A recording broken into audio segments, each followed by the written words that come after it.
amigos, bienvenidos a una efeméride con historia. En los últimos días se está hablando mucho de un personaje de la historia que seguro que todos vosotros conocéis. Se está hablando de Cleopatra. Parece ser que Netflix va a estrenar en breve una película sobre su vida. Realmente el revuelo no se ha producido por el estreno de la película en sí, sino porque el personaje de Cleopatra va a ser interpretado por una mujer de raza negra. Una película que se precie de calificarse como histórica debe de hacerse con el máximo rigor. Para ello hay que acudir a distintas fuentes, bien sea arqueológicas, epigráficas, numismáticas, etc. Es evidente que no han acudido a esas fuentes, porque si lo hubieran hecho, habrían descubierto que las esculturas encontradas hasta ahora de Cleopatra se la representa como una mujer de raza blanca. Y esto era así no por un capricho del artista, sino porque su padre, Ptolomeo XII, provenía de la dinastía tolemaica, y esa dinastía era griega, de Macedonia, por lo tanto de raza blanca. La dinastía tolemaica se inició con Ptolomeo Lagos. Este recibió el territorio de Egipto de manos de su general Alejandro Magno. Respecto a la madre de Cleopatra no se sabe quién fue. Pero es que las representaciones artísticas nos siguen poniendo sobre la pista de que Cleopatra era una mujer blanca, porque en el templo de Hathor, en Dendera, existe una enorme figura de Cleopatra y de Cesarión, que fue el hijo que tuvo con el militar y político romano Julio César. Igualmente, en las monedas no hay pruebas de que fuera de raza negra, y sí de que no era todo lo bella que ha trascendido en la historia. En esas monedas también se aprecia que pudiera padecer la enfermedad llamada bocio. Esta consiste en un crecimiento anormal de la glándula tiroides, y en la representación de Cleopatra se aprecia un abultamiento en el cuello. Volviendo al tema de su belleza o no, en esas monedas aparece con una nariz típica griega. Era una nariz muy prominente y con un mentón muy salido. Por tanto, falso mito de que era muy bella. En ese mismo sentido, me refiero a que no destacara precisamente por su belleza, se manifestó Plutarco. Este fue un escritor de la antigüedad y se refería a su belleza de esta manera. Su belleza no era tan incomparable como para causar asombro y admiración, pero su trato era tal que resultaba imposible resistirse. Este mismo autor alababa los encantos de su figura, las gentilezas de su conversación y su voluptuosidad al hablar. Y es que Cleopatra tenía una gran cultura, dominaba más de 7 lenguas, y esto la hacía especialmente apta para las labores diplomáticas. También sabía de matemáticas, astronomía y filosofía. El mismo Julio César admitió que lo que le cautivó de Cleopatra fue su don de la palabra y lo valiente y descarada que era. Esto lo comentaba en alusión al episodio de la alfombra. Resulta que a Cleopatra no se le ocurrió otra cosa que presentarse ante Julio César escondida en el interior de una alfombra. Esto no es normal, pero es que la situación que estaba viviendo tampoco lo era. Os cuento. Cuando muere el padre de Cleopatra, Ptolomeo XII, la designa como reina de Egipto, pero según la ley egipcia debía de contraer matrimonio con su hermano Ptolomeo XIII. Esto era así porque era una condición que existía para que pudiera reinar. Él por aquel entonces tenía 10 años y ella 18, pero Ptolomeo aspiraba a ser él el rey, así que conspiró para asesinar a Cleopatra y quedarse el trono. Ella se enteró de la conspiración y huyó a Siria. Mientras tanto, en Roma se libraba una guerra civil. Julio César y Pompeyo luchaban por el control de la república. Julio César salió victorioso. Pompeyo huyó a Egipto y tras él Julio César. Cuando Cleopatra se entera de que Julio César estaba en Egipto, viajó hasta allí, pero tuvo que hacerlo a escondidas porque su hermano había dado orden de matarla si la veían merodeando por allí. Una noche, estando Julio César en sus aposentos, se le comunicó que había llegado un regalo para él. Se trataba de una alfombra. Cuando ésta fue desenrollada, apareció una joven. Apareció Cleopatra. De aquella noche se sabe que la pasaron juntos. Puede que incluso esa misma noche comenzaran a ser amantes, porque de esa relación nació Cesarión.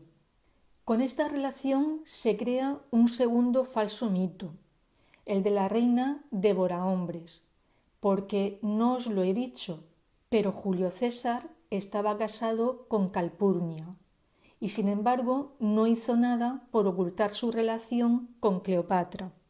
Pero además de su esposa, ¿a quién importaba realmente la relación de Julio César con Cleopatra? Pues si lo pensamos bien, a los romanos, porque si nacía algún niño de esa relación, podría reclamar los derechos de sucesión de su padre. Las alarmas saltaron cuando Julio César hace testamento. En él nombra como hijo adoptivo y sucesor a Octavio. Hasta ahí bien, pero incluye una cláusula en la que designa unos tutores para el hijo que pudiera nacerle.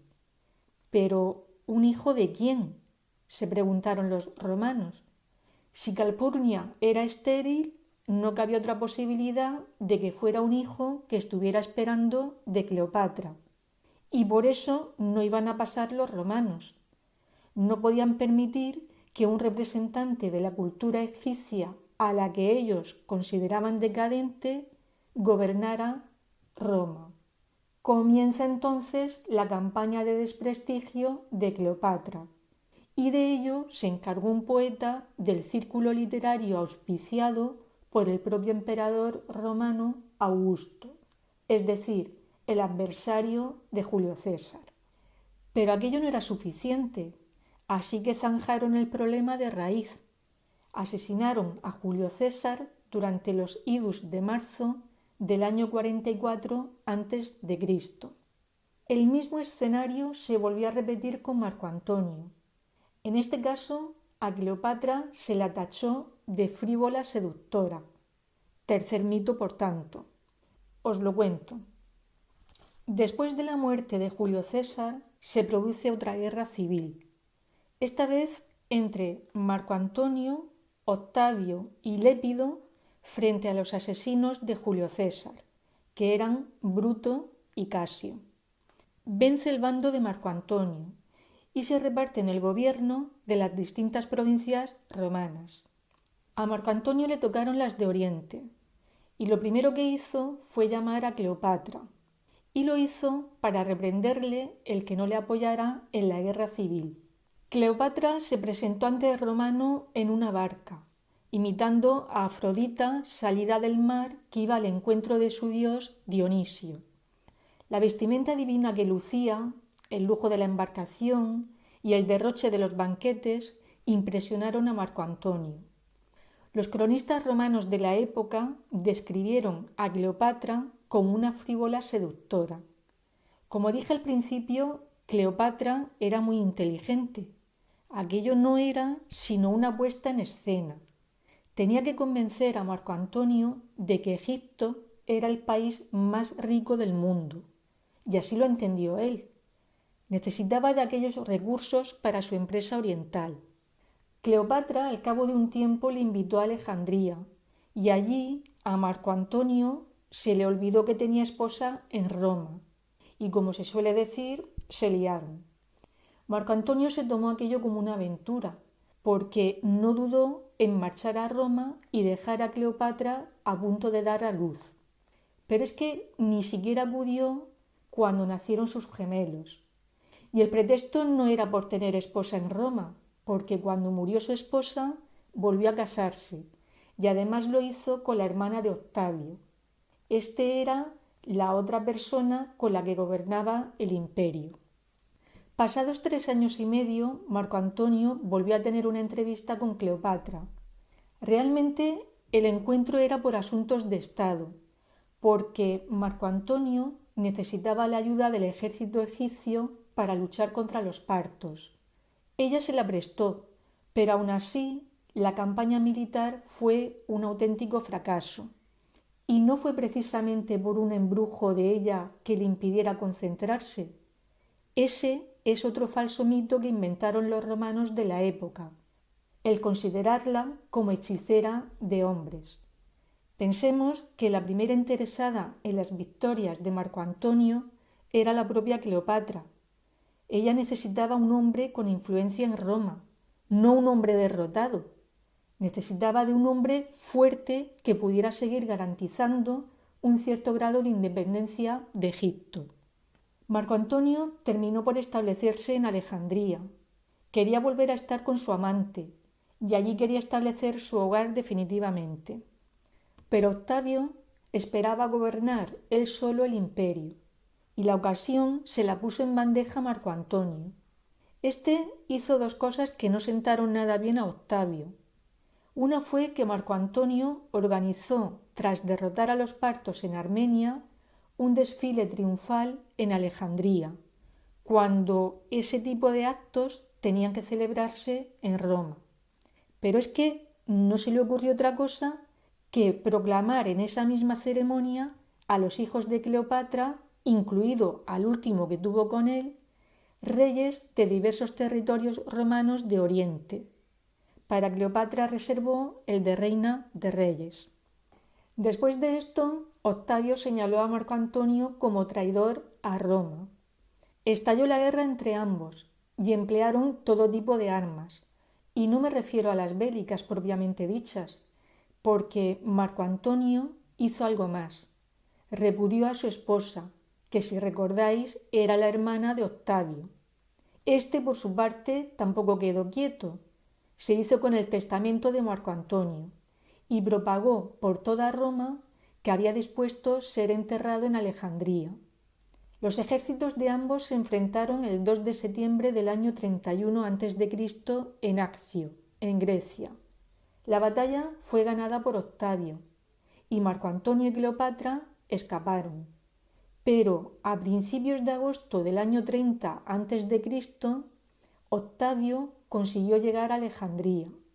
Los acontecimientos se precipitaron y Marco Antonio recibió la noticia de que Cleopatra se había suicidado. Marco Antonio no lo pudo soportar y se lanzó sobre su espada muriendo. Sobre el suicidio de Cleopatra existe otro falso mito.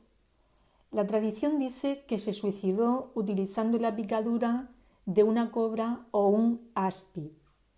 Dicen que su médico personal le asesoró sobre ello. Le dijo que tendría una muerte rápida e indolora. Pero, según Joyce Tildesley, egiptóloga de la Universidad de Manchester, eso es imposible porque el veneno actúa de forma muy lenta y solo lo contiene un porcentaje pequeño de los mordiscos del animal. Los romanos vieron en el acto de suicidio no un acto de sufrimiento por la muerte de Marco Antonio, sino un intento de escapar de las consecuencias de la captura, porque sabía que si la capturaban la llevarían de regreso a Roma y la arrastrarían por las calles como si fuera un trofeo romano, y además posiblemente sería ejecutada. Lo esperable era que una reina con ese gran poder de representación como gobernante de un gran reino tuviera una muerte que correspondiera a su autoridad. Son muchos los expertos que dudan de que su muerte fuera realmente un suicidio por amor, tras fallecer Marco Antonio, o por evitar pasar por la humillación de la derrota, como así afirmaban los romanos.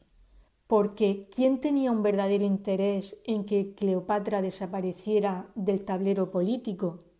Pues Roma. En cualquier caso, con la muerte de Cleopatra terminó la dinastía tolemaica y Egipto se convirtió en una provincia del Imperio Romano. Cleopatra murió con 39 años. Fue enterrada junto con Marco Antonio, con quien convivió durante 11 años. A día de hoy todavía no se ha encontrado la tumba de ambos. La dominicana Kathleen Martínez, doctora en historia y arqueóloga, cree que la tumba de ella y de Marco Antonio se encuentra en Taposiris Magna, a 40 kilómetros al oeste de Alejandría.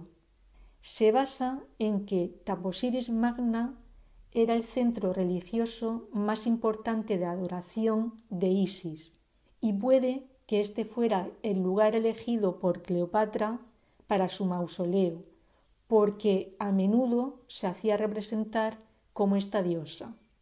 Sin duda, la figura de Cleopatra es apasionante y seguro que seguirá dando que hablar. Espero que este vídeo os haya gustado. Si es así, le podéis dar al me gusta y también podéis suscribiros al canal. Ya sabéis que suscribirse es gratis. Si queréis, nos vemos en una semana.